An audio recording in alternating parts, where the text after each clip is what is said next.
রমজান শেষ হওয়ার পর সবচেয়ে বড় সমস্যাটা কি জানেন? আমরা ইবাদত ধরে রাখতে পারি না।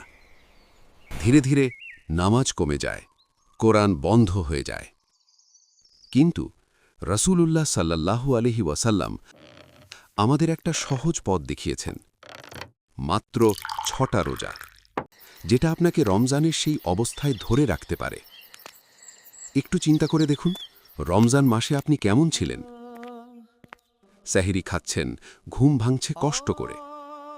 তারপর সারাদিন রোজা রাখছেন, পিপাসা, ক্ষুধা সবকিছু সহ্য করছেন, শুধু আল্লাহর জন্য। মাগরিবের সময় আপনি দোয়া করছেন, চোখে পানি, মনে শান্তি, মনে হচ্ছে আল্লাহ আপনার খুব কাছে। কিন্তু রমজান শেষ, এখন আর সেই পরিবেশ নেই। ধীরে ধীরে সেই অনুভূতিটাও হারিয়ে যাচ্ছে। এটাই আমাদের সবচেয়ে বড় সমস্যা। আমরা রমজানকে ভালোবাসি, কিন্তু আমলকে ধরে রাখতে পারি না। রাসূলুল্লাহ সাল্লাল্লাহু আলাইহি ওয়াসাল্লাম বলেছেন, মান সামা রমাদানা সুম্মা আতবাআহু সিত্তান মিন শাওয়ালিন কানা কাসিয়ামিদ দাহর। অর্থ, যে ব্যক্তি রমজানের রোজা রাখল, এরপর শাওয়াল মাসে ৬টি রোজা রাখল, সে যেন পুরো বছর রোজা রাখল। চিন্তা করে দেখুন, পুরো বছরের সমান সওয়াব মাত্র ৬টা রোজায়। এটা কিভাবে সম্ভব? আল্লাহ সুবহানাহু ওয়া তাআলা বলেন, মান জাআ বিল হাসানাতি ফালাহু আশরু আমসালিহা। অর্থ, যে একটি নেক কাজ করবে সে তার ১০ গুণ প্রতিদান পাবে।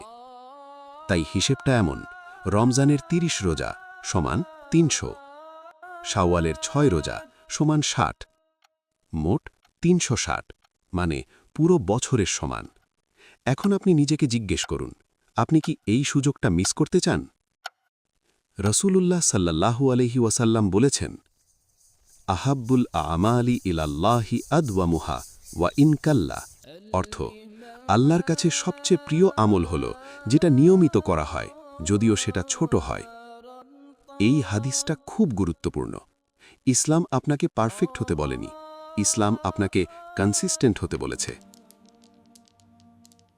ভাবুন তো, রমজানে আপনি বদলেছিলেন, আপনি নামাজ পড়ছিলেন, কোরআন পড়ছিলেন, গুনাহ থেকে দূরে ছিলেন। কিন্তু এখন ধীরে ধীরে সবকিছু আগের মতো হয়ে যাচ্ছে। যদি এই ৬টা রোজা আপনি রাখেন, আপনি সেই কানেকশন আবার ফিরে পাবেন। আপনি আবার অনুভব করবেন, আমি আল্লাহর জন্য করছি। আমরা কি করি? যে কাল থেকে রাখব, সময় হলে রাখব। কিন্তু শাওয়াল তো সারা বছর থাকে না, এই সুযোগও থাকে না।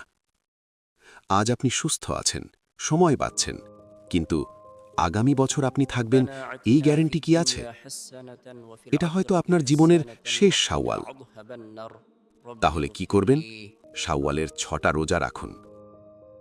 একটানা না হলেও সমস্যা নেই, আলাদা আলাদা দিনেও রাখতে পারবেন। কিন্তু শাওয়াল শেষ হওয়ার আগে শেষ করুন। রমজান আপনাকে বদলেছে, কিন্তু শাওয়াল প্রমাণ করবে আপনি সত্যিই বদলেছেন কিনা। হয়তো এই ৬টা রোজাই হবে আপনার জান্নাতের কারণ। হয়তো এই ছোট আমলটাই আল্লাহর কাছে সবচেয়ে প্রিয় হয়ে যাবে। আজ থেকেই নিয়ত করুন, আমি শাওয়ালের ৬টা রোজা রাখব, নিজের জন্য, আল্লাহর জন্য। আর এমন ইসলামিক রিমাইন্ডার পেতে চ্যানেলটি সাবস্ক্রাইব করুন। আল্লাহ আমাদের সবাইকে তার পথে অটল থাকার তৌফিক দিন। আমিন। সবসময় আমাদের সাথে থাকতে এবং নতুন ইসলামিক আপডেট পেতে আমাদের উম্মতে রাসূল চ্যানেলটি সাবস্ক্রাইব করুন এবং বেল আইকন বাটনটি চাপ দিন।